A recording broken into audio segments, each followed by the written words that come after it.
tentative de la résolution de l'équation première tentative de la résolution de l'équation stationnaire de Schrödinger. Ici, on est dans le chapitre 5 et on va résoudre l'équation de Schrödinger stationnaire en une dimension. Il y a trois cas différents, il y a trois situations dans lesquelles on va résoudre cette équation stationnaire. Il y a trois situations différentes dans lesquelles on va résoudre cette équation stationnaire. Et du coup, là, on est dans la première situation. C'est dans le cas où on est dans une boîte. Dans le cas où la particule est emprisonnée dans une boîte, bien sûr, 1D. Ok. On imagine que la boîte est là. Là, il y a le point 0, là, il y a le point A. Bien sûr, ça c'est le repère. Ça, c'est le potentiel. Enfin, le 0, je vais le mettre ailleurs, parce que c'est un repère. Enfin, comme ça. Ça c'est les X. On va dire que le potentiel, en 0, il vaut plus l'infini, et en A, il vaut aussi plus l'infini. Ok. Dans ce cas, on sait que la fonction d'onde n'a pas d'autre choix que de s'annuler en 0 et en A, car sinon, il y a deux raisons pour cela. La première raison, c'est de la vraie vie. Dans la vraie vie, au point A, par exemple, le potentiel, il vaut l'infini. Ça veut dire que, en fait, il faut dire que la vraie vie, la particule, elle se trouve réellement dans cette boîte-là. Genre, dans cette boîte-là. Ici c'est le point 0, ici c'est ce point A. La particule, on va dire l'électron, il se trouve vraiment dans la boîte ici. C'est-à-dire qu'ici, il y a une énergie potentielle ici et ici, qui vaut l'infini. C'est comme s'il y avait, on va dire, une charge négative. On va dire que ici c'est une plaque chargée négativement. Ici pareil. C'est-à-dire que l'électron il peut aller là, il peut aller là, mais que tu vois, une fois qu'il est ici, il est repoussé. Une fois qu'il est ici, il est repoussé. Tu vois, ça c'est des plaques, on va dire, exemple négatif. On va dire, c'est très chargé négativement, de telle manière à empêcher l'électron de partir. On va dire que, voilà, du coup, c'est comme s'il était enfermé dans une boîte. En réalité, il n'est pas enfermé dans une boîte. Dans la vraie vie, ça là, ce n'est pas des murs, hein. Ce ne sont pas des plaques non plus. Il n'y a rien dedans. Il y a juste une barrière de potentiel. On va dire, il y a juste un champ électrique ici et ici qui font que la particule ne peut pas échapper. En gros, vraiment, le champ électrique ici, il est vraiment infini sur la ligne ici et ici. C'est vraiment comme deux plaques qui encerclent la particule qui est l'électron ici. Et du coup, voilà. Comme je l'ai dit, ce pas des vraies plaques, hein. C'est vraiment. En fait, cette situation est rare dans la vraie vie. Genre, on n'a jamais des situations dans lesquelles il y a deux champs électriques ici et ici qui font que l'électron est emprisonné, quoi. C'est juste, en fait, on crée des situations typiques où on sait résoudre l'équation de Schrödinger. Et puis, dans des vraies situations compliquées, on peut se ramener à des fois ici, ou bien à d'autres on va dire d'autres modèles. Ici, on a trois modèles. On va résoudre l'équation de Schrödinger quand on est dans une boîte, 1D, quand on est dans une oscillation harmonique, en mode quand l'électron se trouve entouré, le potentiel qui entoure l'électron est oscillatoire, on va dire. Et pour finir, dans le cas où c'est. Bref, en fait, il y a trois je ne connais pas encore les trois situations. Je ne comprends pas et je ne connais pas encore les trois situations. En tout cas, je sais qu'il y a trois situations dans lesquelles on sait résoudre l'équation de Schrödinger. Et du coup, tu vois, dans des situations où on peut ramener un problème quantique en a un D, eh bien, on va essayer de se ramener dans ces trois cas de figure-là qu'on sait résoudre, quoi.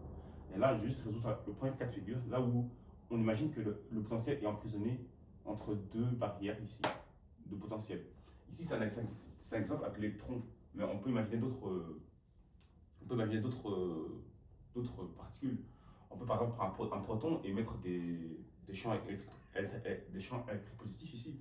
Ou encore prendre d'autres particules, mais qui ont eux aussi un potentiel.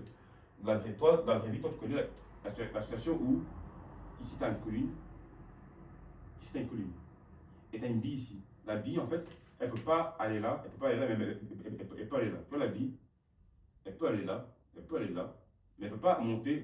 Parce qu'en fait, pour monter, le niveau d'énergie qu'il faut avoir pour monter ici, elle ne l'a pas, tu vois. Souvent, elle ne l'a pas. En tout cas, dans ce cas-ci, on considère que l'électron n'a pas le niveau d'énergie pour sortir, on va dire. Tu vois, ici, c'est haut. Genre, le potentiel ici, il vaut V, par exemple, V1, et c'est V1 aussi. Enfin, on va dire qu'ils ont le même niveau d'énergie.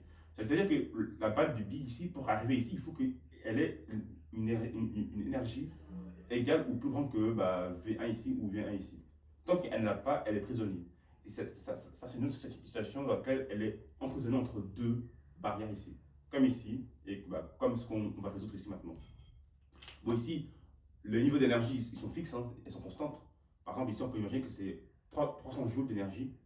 Mais si on veut vraiment faire une analogie avec vraiment la situation qu'on veut résoudre, vraiment la situation dans laquelle on veut résoudre l'équation de Schrödinger, il faudrait imaginer des collines infinies comme ça. Alors là, à ce moment-là, à ce moment-là, on est sûr que le potentiel va jamais, enfin, elle va jamais partir ici et partir ici. Elle est prisonnée parce qu'en fait, les collines sont très hauts. Et pour pouvoir escalader les collines, il faut vraiment avoir une énergie infinie. Ce qui est impossible, tu vois, dans la vraie vie. Et c'est la même chose qu'ici. C'est ce qu'on va résoudre ici. Là, on a, là, on a Là, on a la station dans laquelle on a la particule qui est entourée par les barrières potentielles. Mais en réalité, on pouvait faire un graphique qui nous montrait la distribution de probabilités selon où est la particule. On va dire qu'on prend un graphique le même que celui-là, hein, x, sauf que à l'ordonnée, on mettra la norme au carré de la fonction qui donne la densité de probabilité. Et du coup, ça veut dire qu'en 0, elle sera nulle. Impossible qu'on ait une particule ici, parce que comme je l'ai dit, hein, ici, impossible que la balle soit là ou là, tant qu'elle n'a pas l'énergie suffisante. Mais ici, il faut vraiment s'imaginer que les collines sont très hauts.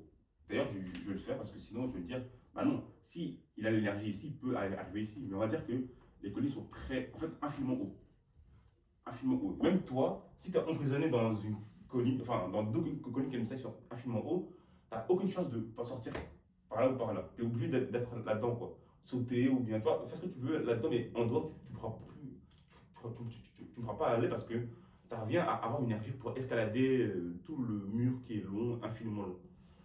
Et du coup, ici, c'est comme si tu avais, on va dire, une colline infinie, infiniment long, ok? Et bah, c'est la situation de Kawale. Voilà.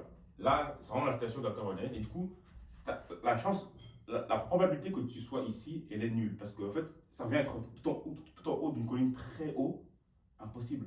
Tu vois? Donc, elle vaut 0. Et la probabilité que, on va dire ici, on est en A. Le point A ici, ici c'est 0, ici c'est A. La probabilité que tu sois en A ici, elle est nulle aussi parce que c'est la même chose qu'ici. Ici, tu vois, la colline est très haute. Tu ne peux pas être tout en haut de la colline. Voilà. Ici, c'est une situation, encore une fois, c'est une situation dans laquelle tu peux comprendre la chose. Mais ici, dans la vraie vie, enfin, dans le système quantique, c'est des énergies qui sont mises à la place des collines. C'est des grandes énergies que l'électron peut, enfin, que la particule, enfin, ce sont des grandes énergies qui font que la particule ne peut pas aller ici, ici. Et l'exemple que je te donnais dans les particules, c'est l'électron. Imagine qu'il y avait un long chaîne de champs électriques ici et ici, qui repoussent l'électron dès qu'elle s'approche ici, et qui la repousse dès qu'elle s'approche ici. C'est ça qu'il faut s'imaginer comme particule, on va dire. Voilà. Du coup, voilà. Et du coup, entre 0 et A, la probabilité, elle peut valoir ce qu'elle veut, tu vois. Genre, en tout cas, elle va valoir un truc comme ça, genre, tu vois. On ne sait pas, mais voilà. En tout cas, en 0, elle est nulle, et en A, elle est nulle. Mais en tout cas, entre les deux, on ne sait pas ce qu'elle vaut. La forme, elle peut être ce qu'elle veut, on ne sait pas. Ça dépend de l'énergie, quoi. Enfin, ça dépend de la particule, comment elle interagit entre les deux barrières d'énergie. On ne sait pas ce qu'elle vaut, quoi. En tout cas, voilà. Ça donnerait, on va dire, une fois que si le graphe était comme ça, c'est-à-dire qu'on a plus de chances d'avoir la particule ici au milieu, ici, tu vois, ça c'est vraiment les zones que l'électron peut occuper dans le cas où elle est vraiment emprisonnée dans une boîte. Ça c'est une boîte, et du coup l'électron peut être là, tu vois, c'est les positions possibles. Ah non, oui, ok, excusez-moi, je me suis trompé. Non, ça c'est, là c'est des grecs représentent une valeur entre 0 et 1. Du coup, la valeur maximale c'est 1, et la valeur minimale c'est 0. C'est pas, ça c'est pas une boîte, c'est juste là où, en fait, ouais. Là, j'ai dit que c'est une boîte, mais je pense que dès le début, j'aurais dû dire que, en fait, dans la vraie vie, hein, dans la vraie vie, on est vraiment dans une situation comme ça. Désolé si c'est pas clair. C'est vraiment une ligne. C'est vraiment c'est un univers à une dimension. C'est comme quand tu, voilà, t'as une fibre électrique et tout. Et là, en fait, le fil électrique, la section, l'air de la file est tellement petite qu'on considère que c'est une ligne, tu vois. Dans ce cas, on est dans le cas où on est dans une ligne, où ici on a le point 0, et ici on a le point A. Et du coup, la particule, en fait, elle se balade de là à là. Elle ne va pas en haut, tu vois, vu qu'on est en une dimension. Si on est en deux dimensions, alors là, il y aura l'axe Y ici. Mais là, il n'y a que l'axe X. Ok, on imagine que la particule peut que aller à gauche ou à droite. Ça va. Et dans ce cas, l'électron, bah, on va dire, il est ici, il peut aller là ou là. Ça va. Sauf que arrivé en zéro, on sait qu'en zéro, il y a, on va dire, une énergie qui est présente. C'est comme un jet d'eau qui est présent là. C'est une énergie qui est présente. C'est une énergie qui est présente qui va repousser l'électron dès qu'elle s'approche ici, pareil qu'ici. Du coup, l'électron, elle va occuper toute cette partie-là de l'espace. Mais arrivé en zéro, elle ne sera jamais là parce qu'en fait, il y a une énergie très grande qui la repousse. Et c'est pareil. Ok. Tu vas me dire, mais dans le cas où le potentiel, l'énergie, elle est pas que ici. Genre ici, elle est vraiment infinie comme énergie, mais entre les deux là, il peut avoir valeur de quelque chose d'énergie. C'est vrai. Selon la valeur de l'énergie entre 0 et A, et ben, l'électron, il peut être, tu vois, voilà. Si l'énergie était nulle partout, sauf en 0 et en A, à ce moment-là, elle est infinie. L'électron, il peut aller où il veut là, sauf ici. Mais dans le cas où il y a de l'énergie ici, voilà, bah, l'électron, bah, il va dépendre de cette énergie-là et soit on aura du coup. Bref, en gros, la forme de la courbe de cette densité de probabilité va dépendre de la valeur de l'énergie entre 0 et A. Voilà, tu vois. Mais en tout cas, on sait qu'en 0 et en A, elle vaut infini. Mais par contre, entre 0 et A, on ne sait pas que vaut le potentiel. On ne sait pas qu'est-ce qu'elle vaut. Et ici, on est dans, en fait, on est en fait, dans le cas où on résout l'équation de Schrödinger, on considère que le potentiel, il est constant. Il est constant. Attendez.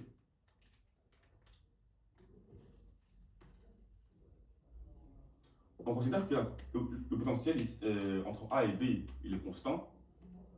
Et puis en A, il explose. En B, il explose. Ok. Dans le cas où on est dans une situation dans laquelle on a un potentiel constant, le mieux c'est de ramener à zéro. Comme ça, on simplifie le calcul. On a, le droit, on a le droit. On a le droit de faire ça parce qu'en fait, ça revient à tout simplement considérer un autre seuil d'énergie comme l'énergie minimale. Au lieu de dire que l'énergie minimale c'est zéro, on pourrait dire que l'énergie minimale c'est ici. Comme ça, bah, le V ici vaut zéro partout sauf ici et ici. C'est comme si on décalait l'axe ici. On prenait l'axe et on travaille ici, comme si l'axe était ici. Tu vois, le niveau ici, V0 de l'énergie, bah, ce sera le 0, 0, le 0 du repère ici. C'est juste un décalage de repère, quoi. On peut faire ça, et comme ça, on travaille facilement. Enfin, mieux vaut avoir un potentiel nul qu'avec une valeur, tu vois. Peu importe si savoir c'est 1000, 10 milliards, on peut juste faire un changement de repère et aller là où on a le potentiel égal à 0. Comme ça, on travaille facilement et c'est bon. Ça simplifie la vie. Donc, du coup, vu que dans cette première situation, cette première situation, on travaille avec des potentiels constants, on ne considère pas de potentiel variable. La situation dans une boîte, c'est vraiment en 0 et en A, c'est infini, mais entre A et 0, c'est constant. Et donc, on ramène ça à 0. Ça va? Et du coup, bah, le V0 sera égal à 0, du coup, le V0. Et du coup, bah voilà, on est une situation dans laquelle où on a une valeur infinie ici, et ici, bon, là, je mets ici parce que j'ai pas envie de mettre sur le noir, sinon ça va abîmer le filtre. Et voilà. Et du coup, entre les deux, c'est 0. Ok. Et pourquoi je dis ça? Pourquoi je dis ça je ne sais plus pourquoi. Mais bref, voilà. Du coup, toute l'idée ici, c'est de faire quoi? C'est de résoudre l'équation de Schrödinger qui décrit, on va dire, l'électron, ce qu'elle fait dans la boîte. En gros, on décrit cette fonction d'onde. Cette équation décrit, on va dire, les différents endroits que peut être l'électron, on va dire. Si on la résout, on obtient une fonction qui nous donne vraiment les différents endroits accessibles par l'électron et aussi leur probabilité. Surtout en tout cas, la solution ici, quand on le prendra en module carré, on aura la probabilité d'avoir dans la région qu'on veut. Ok. Et du coup, voilà. Bref. Du coup, ça là, je vais effacer, mais garde en tête deux choses. La première, c'est que on travaille dans une la première, c'est que on travaille dans une situation dans laquelle, en fait, la première chose à garder, la première chose à garder à l'esprit, c'est que on est dans une région, on est en 1D, sur une ligne droite. Okay, l'électron qu'on étudie, ou bien la particule qu'on étudie, est sur une ligne droite. Je prends l'électron parce que c'est facile à visualiser, enfin, à se dire que, ah ok, particule, électron, proton, ok. Voilà. Mais ça, c'est une particule en général. Du coup, la particule qu'on étudie est sur une ligne droite. Elle peut avancer, elle peut se déplacer que sur une ligne droite. Okay, et du coup, dans ce cas, ça c'est la première chose à retenir. Et la deuxième chose, c'est que le potentiel, il vaut 0. Okay, partout. Enfin, non, il vaut 0 partout, sauf en 0 et en A, il vaut infini. Okay, ici, il vaut 0, 0, et entre au 0 et A, il vaut 0. Mais en 0 et en A, il vaut infini. Okay, deux choses à retenir, et c'est avec ces deux choses-là qu'on va travailler. Du coup, voilà. À la base, c'était, on va dire, une tentative de la résolution, mais à tout moment, on peut réussir à la résoudre. Il faut savoir que là, je viens de finir de lire la partie qui concerne la résolution de l'équation de Schrödinger à une dimension, mais dans le cas où on est dans la situation d'une boîte. C'est une boîte, mais en réalité, c'est juste une ligne droite, quoi, où la particule peut être. Mais voilà, j'ai lu, j'ai compris, mais maintenant, j'ai juste essayé de le refaire pour voir si j'ai vraiment compris. Du coup, c'est pour ça que j'appelle ça une tentative de la résolution, parce que si c'était la résolution, ça veut dire que je l'aurais fait moi-même, j'aurais réussi à arriver au même résultat que le cours. Et du coup, là, juste, je refais pour vous l'expliquer. Là, c'est une tentative parce que j'ai vu, j'ai compris. Là, maintenant, je vais me tester, voir si j'ai compris et expliquer ça. C'est un peu pour gagner du temps.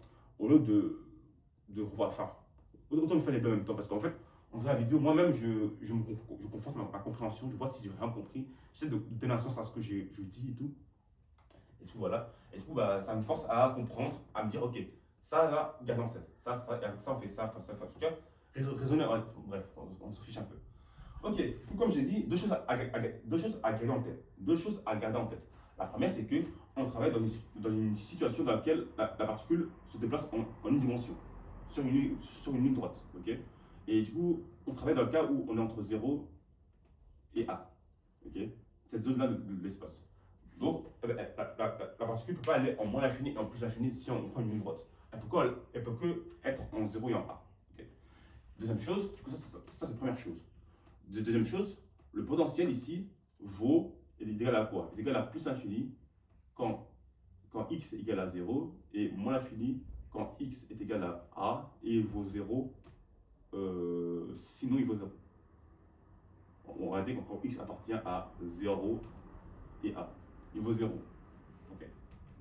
Avec ça, on va du coup écrire l'équation de Schrödinger. Je rappelle, l'équation de Schrödinger, c'est quoi? C'est moins h bar carré sur 2m. On commence à la connaître par cœur. Dérivé carré par rapport à la position au carré de quoi? De la fonction d'onde en x plus le potentiel dépendant de x fois la fonction d'onde en x. Tout ça égale à une énergie fois la fonction d'onde en x. Okay. Ça, là, je vais juste séparer ça pour dire que voilà, ça n'a rien à voir. Okay. Donc voilà, ça c'est l'équation de Schrödinger. Okay. Mais sauf que là maintenant, on sait que le potentiel il vaut 0, tu vois. On sait qu'il vaut 0 parce que, en tout cas, entre 0 et A, il vaut 0. Donc on peut ramener l'équation à la forme suivante. On va réécrire la même chose, hein. Moins h bar carré sur 2m, dérivé carré par rapport à dérivé x carré, plus 0, du coup, est égal à x. Okay. Là, je vais me dire pourquoi je dis que c'est égal à 0 alors qu'il y a des points où c'est égal à infini. En fait, regarde. Je vais résoudre l'équation comme si on était entre 0 et a, sans que le 0 et a soient compris. Mais le fait qu'il vaut infini en 0 et en a, je vais le mettre en fait dans les conditions aux limites. En fait, quand tu as une équation différentielle, pour avoir vraiment la vraie solution, il faut avoir des conditions limites. Parce qu'en fait, on peut que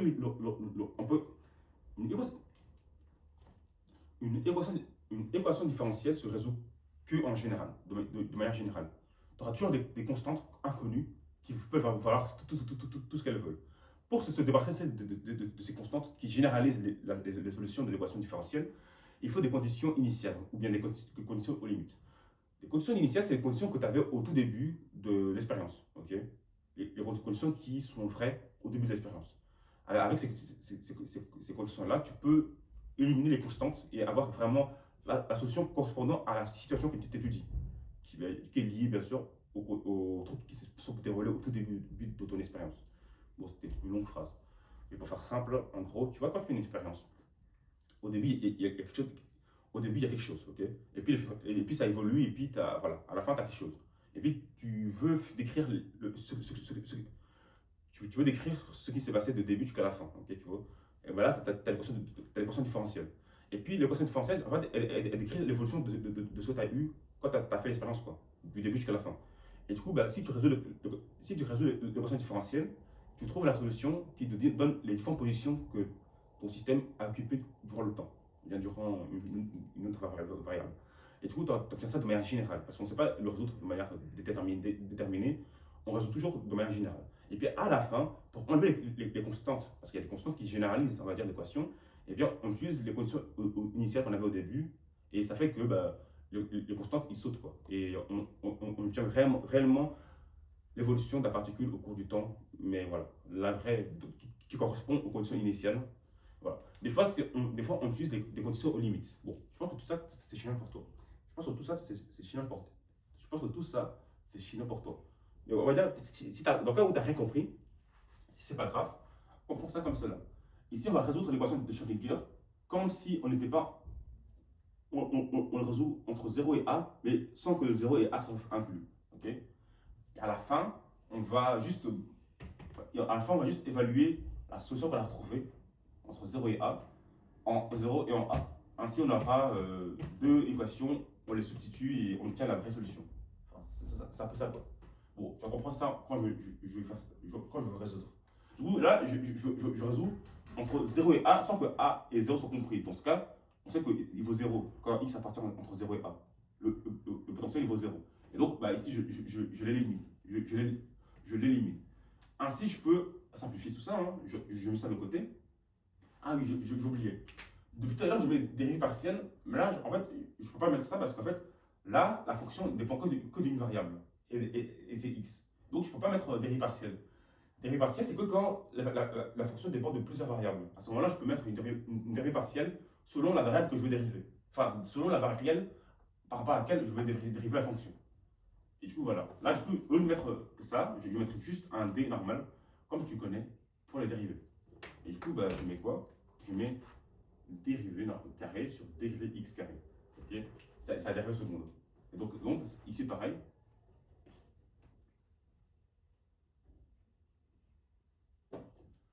Dérivée carré, enfin, bref, par exemple, de psi, bien sûr, de x. Bon.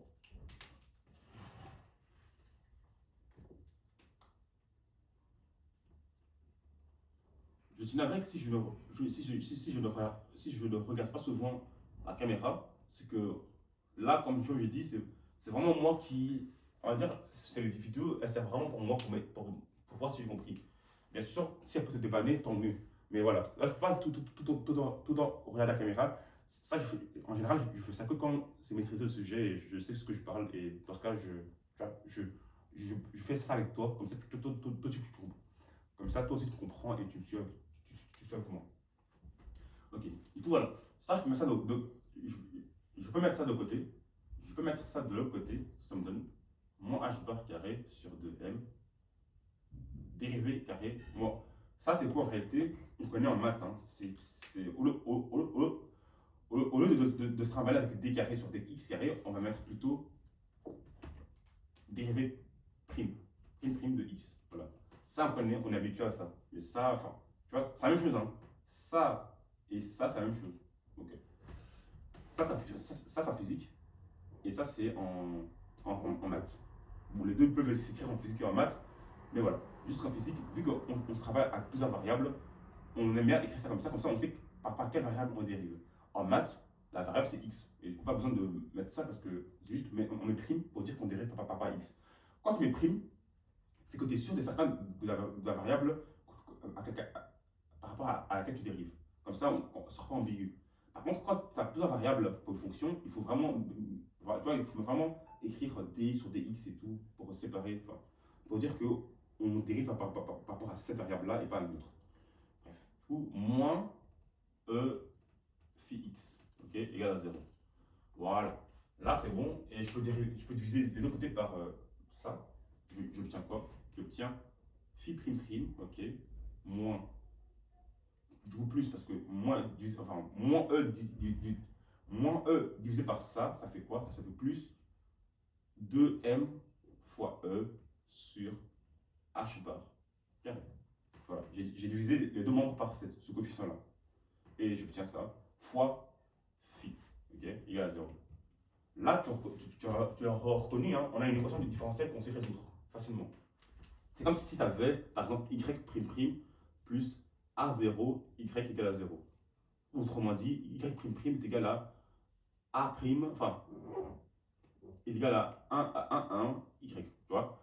Quelle fonction dont sa dérivée me donne, enfin, quelle fonction dont sa dérivée seconde me donne sa dérivée? En gros, quelle fonction est proportionnelle à sa dérivée seconde? Facile, c'est l'exponentielle, tu vois. On est dans une équation exponentielle. Enfin, on est dans une équation différentielle exponentielle. Je sais pas comment ça s'appelle. J'ai oublié comment ça s'appelle. Mais en tout cas, c'est ça où on est. Le A1, c'est juste tout ça. Okay. Tu vois comment on est passé d'une équation de Schrödinger comme ça à une équation différentielle qu'on sait résoudre. Tu vois. Et du coup, voilà. Là, du coup, maintenant, je vais effacer ça pour laisser place à ça. Ok. Je vais quand même garder tout ça, parce que c'est quand même important de garder ça à l'esprit, que c'est avec ces conditions-là qu'on travaille. Okay. Du coup, ça, bon, j'aimerais bien prendre ça et mettre ça ici, mais bon. Je mets ça, je recopie. Phi prime prime plus 2m e sur h bar carré, phi égale à 0. Ok. Et donc, bah voilà. Maintenant, j'ai mon équation différentielle réduite. On va dire que là, il y a peu de simplification à faire. Maintenant, je peux maintenant établir mes conditions initiales, enfin mes conditions limites. Donc, je dirais que phi, en gros, comme je l'ai dit, c'est obligé. Tu vois, quand tu résous une équation différentielle, en tout cas comme celle-là, en fait, tu auras toujours une solution générale. Tu n'auras jamais une solution, tu n'auras jamais la solution, tu auras les solutions. Il y a toujours une infinité de solutions, mais qui a une forme particulière, tu vois. Et voilà, grâce aux conditions initiales ou aux conditions limites, on aura la solution à l'équation différentielle ici. Là, il y a plusieurs, il y a une infinité de solutions qui peuvent valider cette équation-là. Mais nous, on veut une seule. Donc, pour avoir une seule, eh bien, on pose les conditions initiales ou bien les conditions limites. Voilà. Ici, on a des conditions. Ici, on n'a pas ici, on n'a pas des conditions initiales, mais on a des conditions aux limites. C'est quoi des conditions limites? C'est, on va dire, que vaut ta fonction phi que tu cherches quand on est aux bornes de là où il peut être.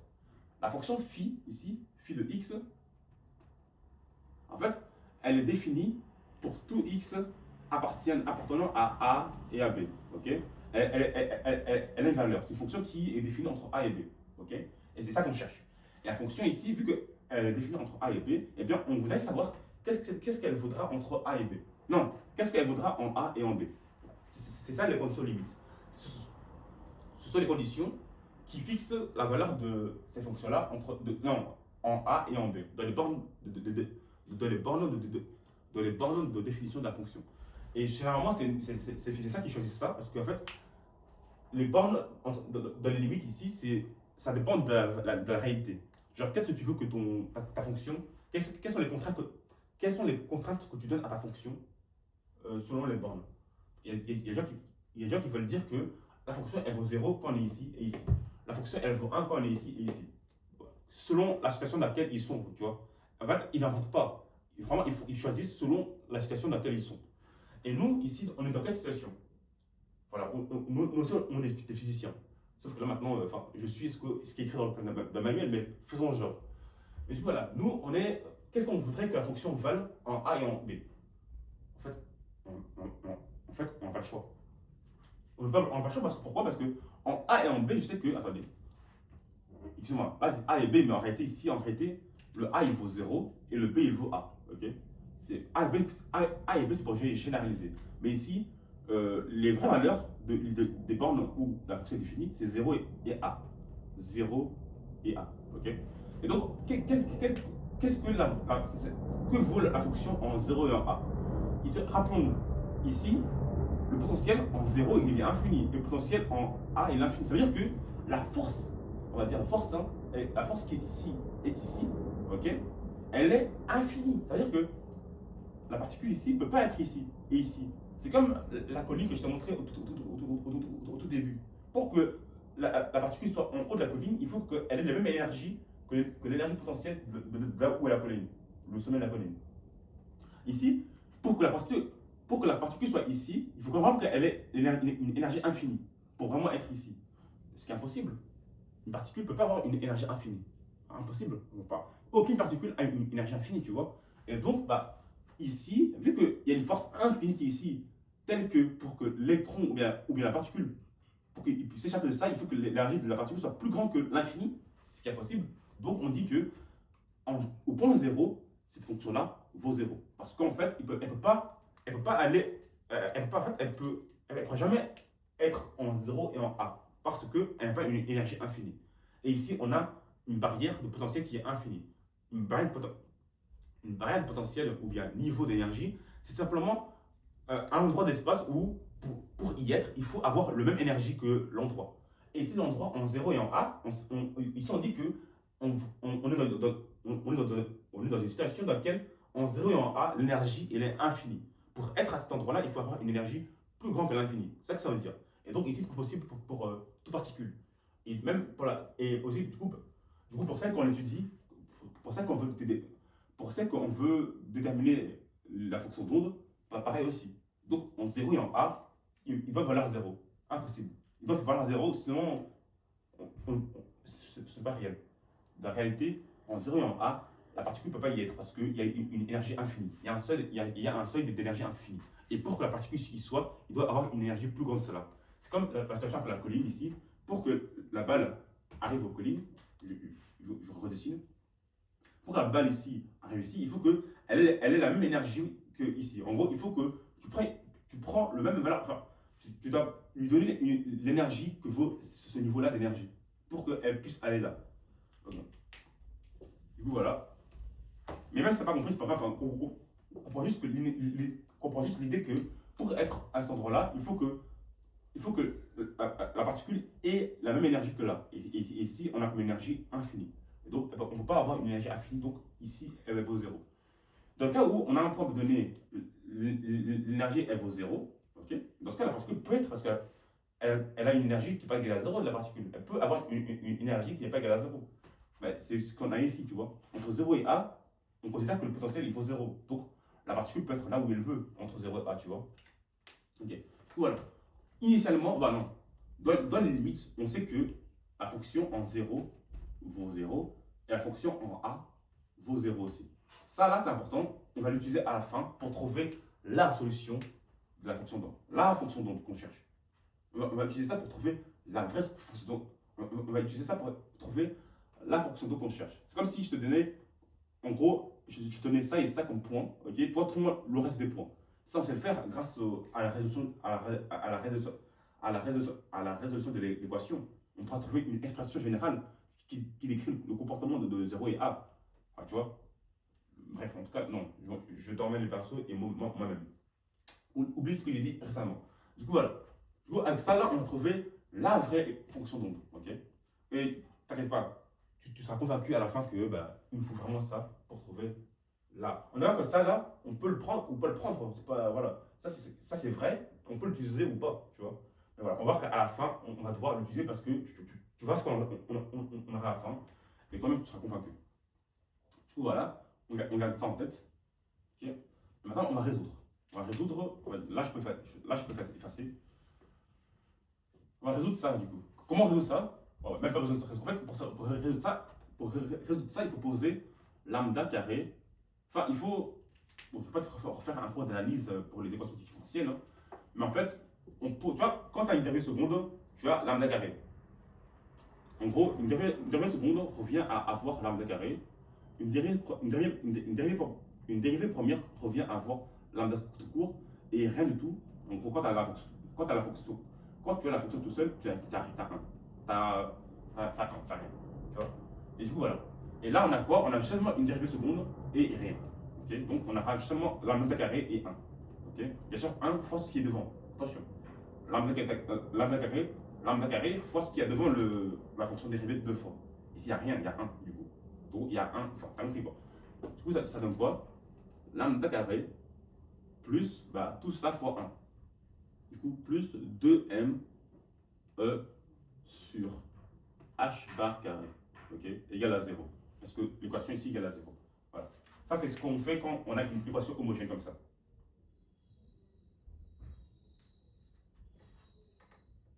Là, j'efface ça. Ok. Là, on a ce qu'on appelle l'équation polynomiale caractéristique. On a ce qu'on appelle l'équation polynomiale caractéristique. On a ce qu'on appelle l'équation polynomiale caractéristique. Et du coup, on va résoudre. Hein. Dans ce cas, j'obtiens lambda carré égale à quoi? À moins 2m e sur h bar carré. Ici, l'énergie, on va dire, l'énergie ici qu'on obtient à cause de l'énergie en fait, de l'équation de Schrödinger, ici, on va lui donner des conditions. Lesquelles, je ne sais plus. Je vais voir les conditions qu'on lui impose et pourquoi.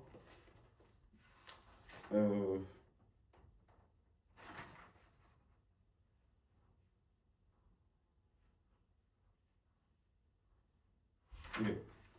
Non, il n'y a pas. Bon, il n'y a rien de particulier en réalité. Du coup, voilà, on a ça et du coup, on aura. Attendez. Hein. Attendez. Du coup, lambda est égal à quoi? Plus ou moins racine de moins de m fois l'énergie sur h bar carré. Mais alors, pourquoi on a. Attendez. Pourquoi le mot. Comment ils sont faits pour que le mot pense?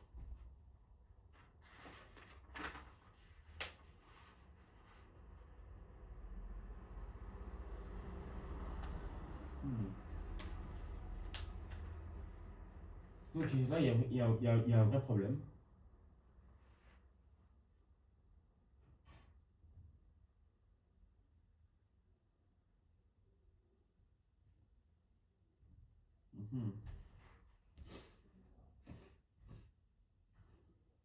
Ah, ok, là, j'ai compris. En gros, ici, regardez, l'énergie, bon, ça, c'est pas la même. C'est pas la même chose. C'est pas la même. Cette énergie-là n'a rien à voir avec le potentiel d'énergie qui est ici et d'ici.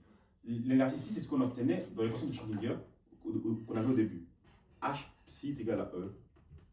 Voilà. C'est juste les différentes énergies qu'on peut avoir, tu vois. Dans un système, quand tu as cette équation-là, le E ici, c'est une valeur propre. Tu as une application linéaire appliquée à un vecteur qui ici est une fonction, est égal à une constante fois la fonction ou fois le vecteur. Et donc, c'est une équation à valeur propre. Et la valeur propre, c'est quoi? C'est ici. En physique quantique, les valeurs propres d'une équation linéaire, eh bien, c'est tout simplement. Les valeurs propres sont les différentes valeurs grandeur qu'on peut mesurer. Et la nature des grandeurs dépend de l'opérateur qu'on applique à la fonction pour avoir la valeur propre. Ici, on applique l'opération hamiltonien, qui est un opérateur d'énergie. Et donc, la valeur propre, c'est une énergie. Okay, donc, ça, c'est les différentes énergies que le système peut avoir. En gros, l'électron, tu vois, l'électron qui se balade de là à là, eh bien, il peut avoir une énergie qu'il veut, définie par le E. En gros, le E, c'est toutes les valeurs que peut prendre l'énergie de la particule. En gros, c'est tous les niveaux d'énergie que la particule peut avoir quand il se balade de là à là. Okay, de toute façon, on ne connaît pas. Elle peut valoir ce qu'elle veut. De moins l'infini jusqu'à plus l'infini. Elle peut être continue comme discrète. Ici, en général, on dirait qu'elle peut valoir vraiment ce qu'elle veut. Et du coup, voilà. Et pour trouver le E, il faut résoudre l'équation à valeur propre ici. Trouver les valeurs propres et voilà. Et les valeurs propres que tu auras seront les valeurs de l'énergie. Et voilà. Mais voilà. Et du coup, voilà. L'énergie peut valoir ce qu'elle veut. Donc, il peut être positif ou négatif. Ça va? Du coup, dans le cas où. On va résoudre dans le cas où l'énergie là, du système est positif. Okay, ça là, je vais enlever. Hein. On y revient à la fin. Comme ça j'aurai de l'espace pour résoudre. Du coup, cas numéro 1, K1, on va dire que l'énergie est négative. Parce qu'une énergie négative, c'est une énergie qui est attractive. C'est-à-dire que l'énergie que possède l'électron est attractive. en réalité, tu vois, un- quand une particule a une énergie attractive, c'est souvent un électron. Parce que l'énergie de l'électron il est moins et celui du proton il est plus. Du coup, tu vois, par définition, c'est comme ça qu'on fait. Mais peu importe, en réalité, on s'en fiche de la nature de la particule. Hein. On s'en fiche. Là, on considère dans le cas où l'énergie est négative. Ok. Oui, même oublie ce que j'ai dit pour proton et électron. Juste K1, l'énergie de la particule est négative. Ok. Et donc, bah, dans ce cas, on aura un moins E. Parce que tu vois, vu qu'elle est négative, on peut l'écrire comme moins E. Avec E positif, tu vois. Même juste moins E, comme ça. Vu qu'elle est négative. Ça veut dire que l'énergie est négative. Le E, valeur absolue de E, c'est. On sait que on sait que la quantité ici est positive, toujours. Et donc le moins veut dire que bah, elle est négative. Parce que vu que le E est toujours positif, moins E, dans d'autres cas, sera négatif. On peut écrire ça comme ça. Dans ce cas, on obtient quoi? On obtient que le E vaudra moins ça. Du coup, le E égale à ça. Tu vois? On pose que le E égale à ça pour dire qu'elle est négative. C'est juste pour dire qu'elle est négative. Donc, à la place du E, je mets moins valeur absolue de E. J'obtiens lambda est égal à quoi? À plus ou moins racine de moins 2 fois moins valeur absolue de E sur H bar carré. Ok. Et le moins et le moins se simplifient et j'obtiens quoi? À la place, j'obtiens, j'écris ici, hein, plus ou moins racine de 2E, non, 2 valeurs absolues de E sur H bar carré. Okay, voilà. Donc, voilà, lambda égale à plus ou moins ça. Donc, ça veut dire que lambda est égal à plus ça ou moins ça. Rappelle-toi de ce qu'on faisait dans les équations du second degré. Et donc, j'obtiens que équivaut à dire que soit lambda est égal à racine de 2 valeurs absolues de E sur H bar carré, soit lambda est égal à moins racine de 2 valeurs absolues de E sur H bar au carré. Okay. Voilà. Là, j'ai les deux solutions de lambda possibles et elles servent à quoi? Eh bien, rappelle-toi de ton cours d'analyse sur les équations différentielles. Quand tu as les polynômes caractéristiques, quand tu as là où les solutions des polynômes caractéristiques, eh bien, ils vont t'aider à trouver les solutions générales pour l'équation différentielle. Notre équation différentielle, c'est ça. Eh bien, les solutions générales seront de la forme, ça on le connaît, hein. On l'a démontré et puis voilà. Ça fait par cœur. En fait, tu vois, quand tu as une équation linéaire comme ça, elle est linéaire parce que tu as un coefficient fois une fonction. Enfin, tu vois, je vois que en fait, elle est linéaire ici. Parce que c'est constante, constante, et puis il y a pas de en gros, ici, tu as une constante devant chaque terme. Donc elle est linéaire. En fait, il y a une raison pour cela. Mais je ne vais pas l'expliquer maintenant, mais juste considère qu'elle est linéaire. Et dans le cas où elle est linéaire, la solution générale, phi de x en général, sera égale à quoi? Vu que c'est le y de ma fonction ici. En soi, j'avais y. De base, j'avais y prime plus ça fois y. Et du coup, j'aurais yx égale à. Là, j'ai phi de x, donc c'est phi de x égale à quoi? En général, ce sera égal à quoi? Une constante, c'est 1, ok, fois exponentielle de. Tu mettras lambda ici x. Lambda 1x, ok. Tu mettras ici lambda 1x. Lambda 1x plus C2 fois exponentielle de lambda 2x. Voilà, ça c'est la solution générale d'une équation différentielle de deuxième ordre linéaire. Tu vois, en BA1, on a étudié comment on résolvait les équations différentielles dans différents cas. On a vu quand c'était linéaire et on a vu quand c'était linéaire de premier ordre et de second ordre. Ici, on a un second ordre. Et on a vu comment on le résout aussi quand c'est non linéaire de premier ordre et de deuxième ordre. Du coup, voilà. Là, on est dans un cas où c'est là, on est dans un cas où c'est là, on est dans un cas où c'est là, on est dans un cas où on a une équation différentielle de deuxième ordre mais linéaire. Et donc, la solution générale, elle a cette forme-là, toujours. Okay. Lambda 1, ce sera la première solution que j'aurai pour la résolution de mon équation polynomiale caractéristique. Et lambda 2, ce sera ma deuxième solution de mon polynôme caractéristique. Okay. De mon équation à polynôme caractéristique. Bref, on n'a pas compris. En gros, l'équation du second degré que j'avais eu, on va dire, Et il vient, bah, ces solutions sont ça ou ça. Donc là, on met le premier ici et le deuxième ici. Ok. Donc j'aurai quoi du coup? J'aurai C1 fois E exposant. On va dire que lambda 1 c'est le moins ici. Donc on met moins racine de 2 valeur absolue de E sur H bar carré. Ok. Plus C2 fois exponentielle de, bah, du coup on reprend le plus maintenant, racine de 2 valeur absolue de E sur H bar carré. Et voilà. Okay. Là, tu as la solution phi de x qu'on cherchait. Mais ici, comme je t'ai dit tout au début, avant même de résoudre, je t'ai dit qu'on aura une solution générale. On ne peut que avoir des solutions générales. Mais voilà. Là, on a C1 et C2 qui peuvent valoir ce qu'elles veulent. Donc ici, on a deux infinités de solutions. On a une infinité de solutions. On a une infinité de solutions à cause du C1, parce qu'il peut valoir ce qu'il veut. Et on a une deuxième infinité de solutions pour le et on a une deuxième infinité de solutions pour le C2 parce qu'il peut valoir ce qu'il veut. Et bien sûr, on met que C1 et C2 appartiennent à un ensemble donné pour dire qu'ils varient. Ils peuvent prendre toutes les valeurs de l'ensemble donné. Et si on dit que C1 et C2 appartiennent au complexe. En général, en fait, tu vois, on résout tout ça dans le complexe en réalité. C'est compliqué et voire impossible de résoudre une équation du second degré. C'est impossible, c'est impossible de résoudre une équation différentielle dans les réels. Enfin, il y a des cas où c'est possible, mais en général, c'est difficile en tout cas. Mais en général, on travaille dans les complexes, et du coup, bah, les coefficients appartiennent au complexe. Ils peuvent être réels, mais en général, ils sont complexes. Et du coup, voilà, ça j'efface. Maintenant que j'ai ma solution générale, j'efface. Ok.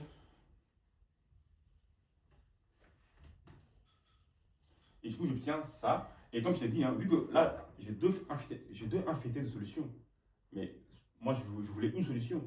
La solution de l'équation ici, qui correspond vraiment à qui correspond vraiment à ce que j'étudie. Je répète, moi, je veux la solution de mon problème que j'ai ici. Mon problème que j'ai ici se résume en disant que la fonction d'onde au point 0 vaut 0 et la fonction d'onde au point A vaut 0. Ouais, vaut 0. Voilà. Ça, là, c'est le résumé de ma vraie situation. Et vu que moi, je veux la fonction d'onde correspondant à ma situation donnée que je veux résoudre, eh bien, on va remplacer ici on va remplacer ici. Ah, j'ai oublié, il y a x ici. Il y a x ici. Parce que c'est lambda 1 fois x, lambda 2 fois x. Donc, on va remplacer le x par 0 et 0 ici. Comme ça, on aura une équation avec du C1 et du C2. Et on fera la même chose avec le A. On aura une équation avec C1 et C2, comme on a connu.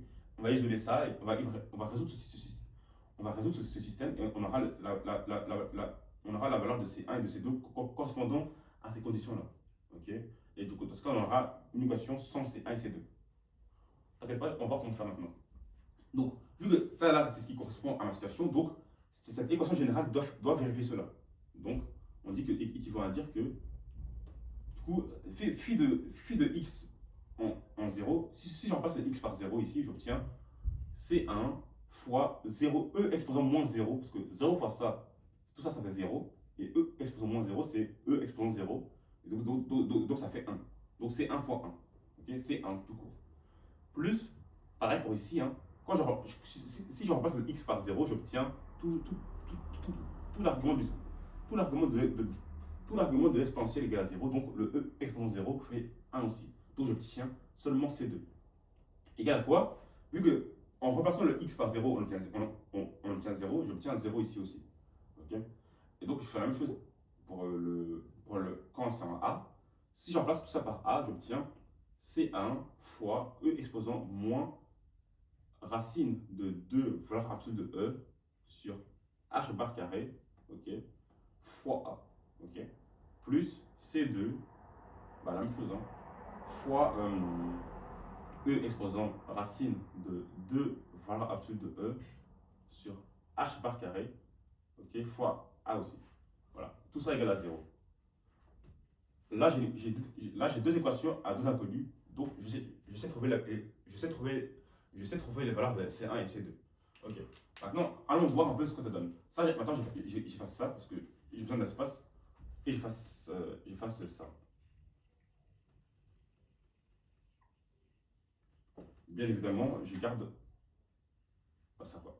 En gros, ici le C1, enfin, je peux isoler le C1. En fait, on peut faire par substitution parce que ici c'est plus simple de faire par substitution parce que ici devant le C1, le C2, il n'y a rien. Du coup, je peux faire ça pour aller plus vite. Mais tu peux faire par combinaison linéaire. Hein. Mais jusqu'ici, ouais, ça va. C'est un peu. Voilà. Tu as vu les coefficients aussi? Ils sont compliqués. Donc ici, du coup, ça fait que C1 est égal à moins C2. Donc là où j'ai C1, j'en passe par C2. Non, j'en passe par moins C2. Là, je résous un système d'équations linéaires. Hein. Du coup, fais-le comme tu sais le faire. Et donc, ici, le C1 sera moins C2. Du coup, j'aurai moins C2, E exposant racine de 2 valeur absolue de E sur H bar carré. Ok. Là, je vais enlever ça pour avoir de l'espace. Mais ça, on sait ce que ça veut dire. Hein. Ok. D'ailleurs, n'hésite pas à écrire en même temps que moi pour conserver ce que j'écris à chaque fois. Et du coup, tout ça là fois A plus C2, E exposant racine de 2 valeur absolue de E sur H bar carré. Ok. Fois A.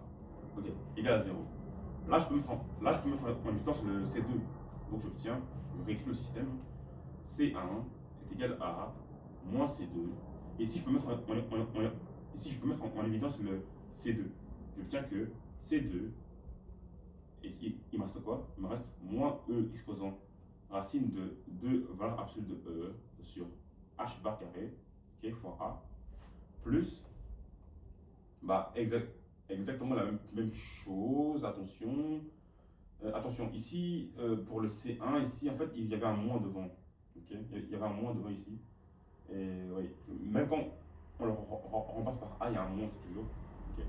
Moins plus E exposant racine de 2 valeur absolue de E sur H bar carré. Ok, égal à 0. Et puis là, on a une équation bizarre. On a une équation à produit nul. Soit le C2 égale à 0, dans ce cas, ça égale à ça. Soit tout ça égale à 0. Dans ce cas,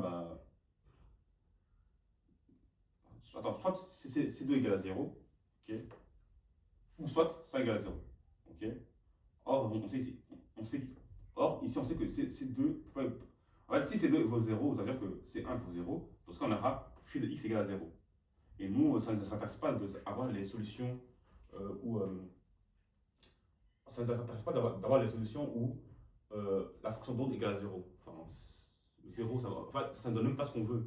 0, en fait, 0, ça vaut toujours 0. Et c'est pas possible, quoi. Genre, on sait qu'il y a la particule, et donc, en fait, là, c'est pas possible. C'est pourquoi? Parce que si le C2 vaut 0, dans ce cas, le C1 vaut 0, et dans ce cas, phi de x vaut 0 pour tout x. Or, on sait que la particule est entre 0 et A. Du coup, pour tout x, impossible que la fonction d'onde qui nous aide à trouver où se trouve la particule soit égale à 0. Sinon, ça veut dire que la particule est nulle part dans la ligne droite sur laquelle on travaille. Et donc, ici, on dit que la seule solution, c'est que tout ça vaut 0. Et donc, résolvons le cas où tout ce qui est dans la parenthèse vaut 0. Donc, là, j'efface.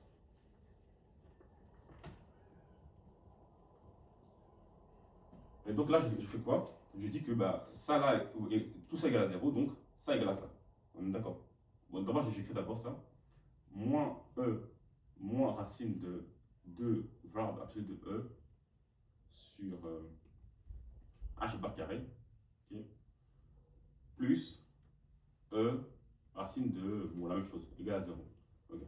Donc là, je peux isoler le E, le positif, comme ça, lui, il va là et devient positif. Dans ce cas, j'obtiens que E, racine de 2 valeur absolue de E sur H bar carré, égale à E, exposant, du coup, ici, exposant moins racine de 2 valeur absolue de E sur H bar carré.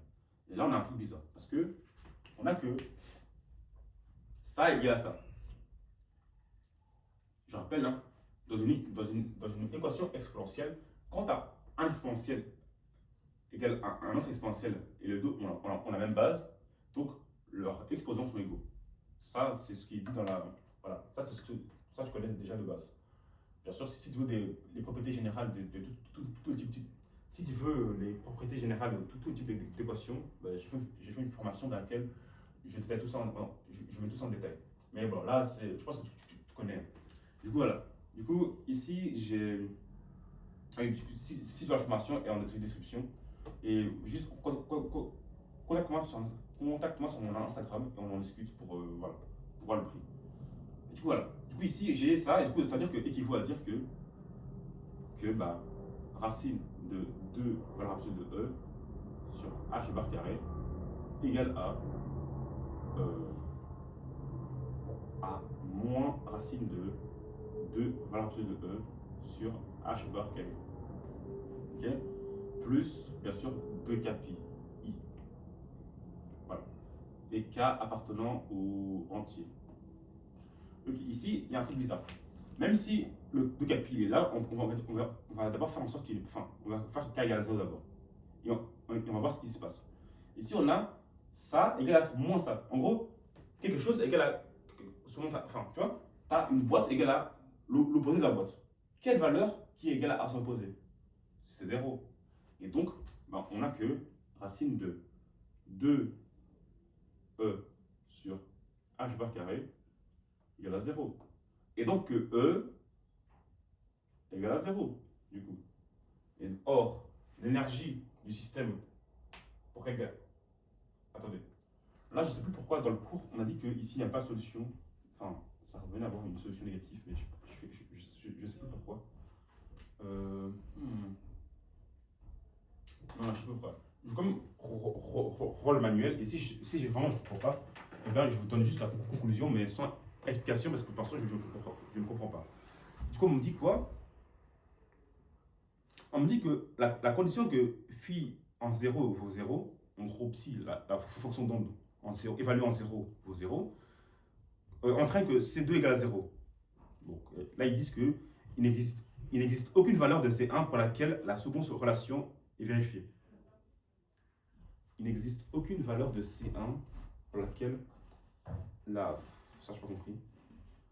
En dehors de C1 égale à 0. Ok, en gros, là, on dit que dans le cas où C2 vaut 0, bah, C1 il vaut 0, automatiquement.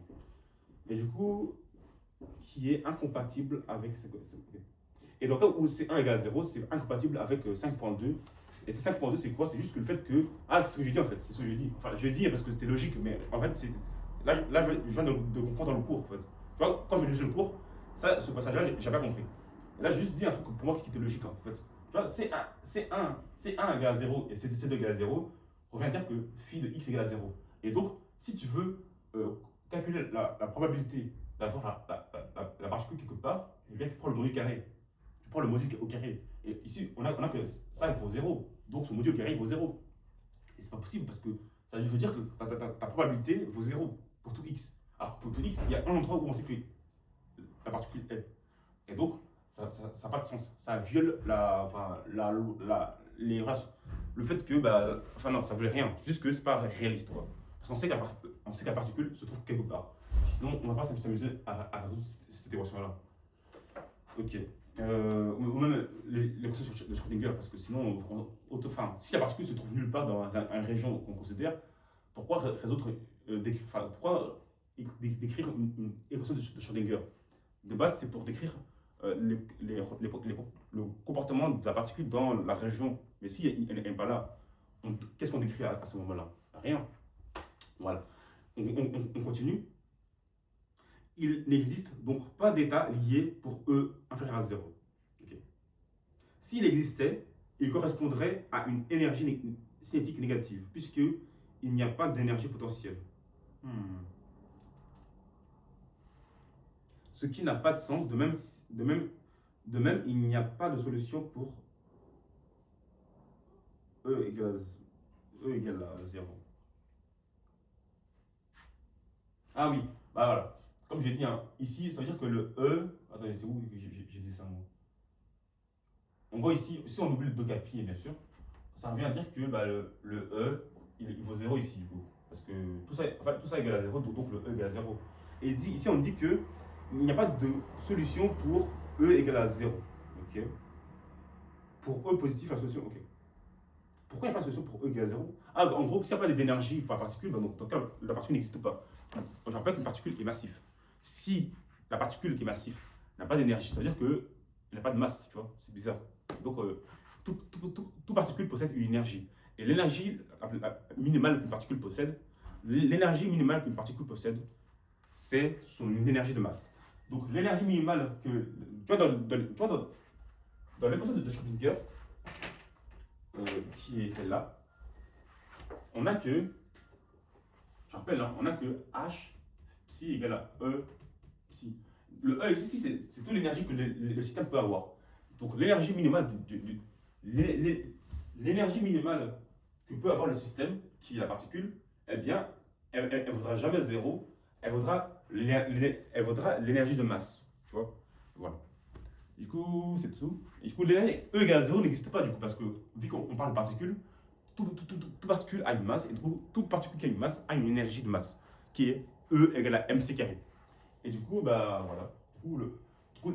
Voilà. Maintenant, du coup, ça là égale à ça, veut dire que E égale à 0. Ok. Seul le cas où E égale à 0, où on a ça qui est vrai. Et du coup, voilà. Maintenant, la question suivante, c'est qu'est-ce qu'on fait du plus de capi I? Pourquoi on ne le considère pas? Ah, ok, non, j'ai compris. En fait, ici, tu vois, on fait les 2 capi I parce que ici, on considère le 2 capi I que quand il y a une variable ici. Ici, en fait, ce sont des constantes, on va dire. La variable qui est x n'est pas là. Ce sont des constantes. C'est comme si je te disais 2 égale à 1. Ok, c'est vrai. Mais tu dois me dire 2 égale à 1 plus faire quelque chose. Non. Voilà. Du coup, c'est pour ça qu'il n'y a pas de capi x. Sûrement, tu n'as pas compris ça, ou bien, je sais pas. En gros, tu vois, quand tu as une équation exponentielle, ok, complexe, eh bien, il faut que. Attends.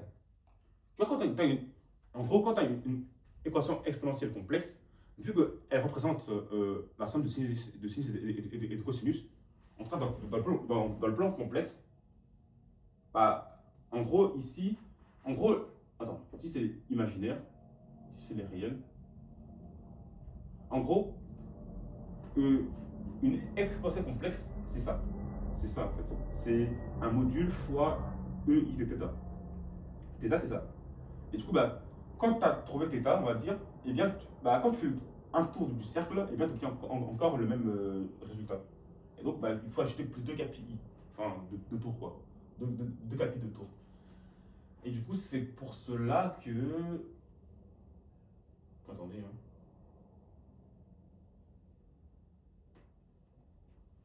Et du coup, c'est pour ça que, bah, ici, en fait, le θ ici correspondra à x, parce que c'est ce x qui varierait. Mais ici, non seulement ce n'est pas complexe, alors là, du coup, on n'est même pas dans le cas où on fait 2 KPI. Hein, du coup, il n'y a même pas le cas où on fait 2 KPI. Même si on avait un x, et en fait, même si on a un x, il n'y a pas le bail de KPI. 2 KPI, c'est que quand tu vois en trigonométrie. Et une exponentielle réelle n'a rien à voir avec la trigonométrie. C'est seulement l'exponentielle complexe qui a une interprétation trigonométrique qui fait que bah, ça tombe, quoi. Mais là, on n'est même pas dans ce cas-là. Du coup, bah, ça ne sert à rien que je parle de ça. En gros, ça veut dire que ça, là, c'est vrai que si ça égale à 0. Que si racine de 2 valeur absolue de E sur H bar carré égale à 0. Et donc, c'est vrai que si, là, c'est juste 2 et H bar carré, on peut les multiplier ici, il reste que E égale à 0. Et donc, E égale à 0. Voilà. Et la solution où E égale à 0 n'existe pas. Donc, en gros, quand l'énergie est négative, il n'y a pas de solution. Ça va? Ok. Du coup,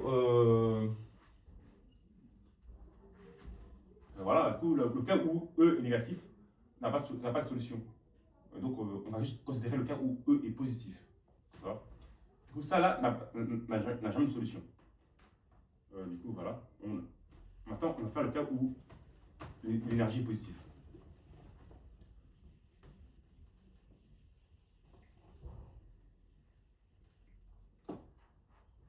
Mais d'abord, une petite pause.